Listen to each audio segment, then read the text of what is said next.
Sanibonani, nginibingelele ekhaya lamaphupho. Ngiyabezwa abantu abaningi bathi ngingalandi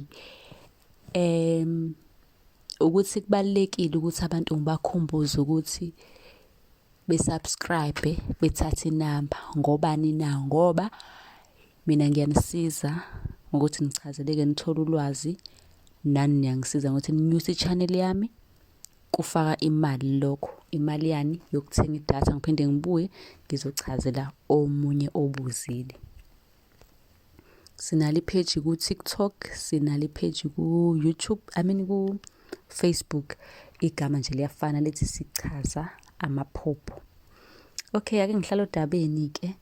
Ukuphupha umuntu owawuthandana naye ewasha, ngabe lokho sikuchaza ukuthini? Khona usibuzile leyo mbuzo.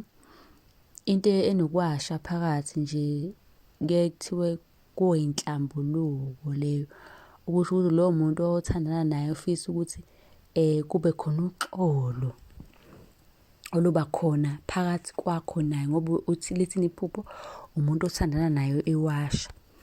Okusho ukuthi unesifiso sokuthi wena naye nidlulise lokho okwenzeka, nizame ukuthi nixolelane, kodwa kungenzeka ukuthi unokwesaba ngenxa yamaphutha awenza, mhlampe ngenxa yezinto ezanihlukanisa.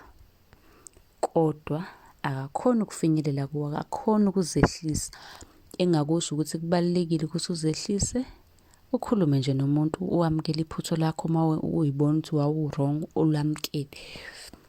Ikhona-ke incwadi yamaphupho, iwu-R500 inyukile.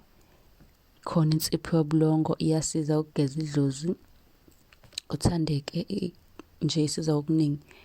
Neminye-ke imithi yesintu eminingi, nensipho kadumba ekhona. Ngizoshiya inamba khona la kwi-video. Ngiyacela ukuthi ningakhohlwa uku-subscribe.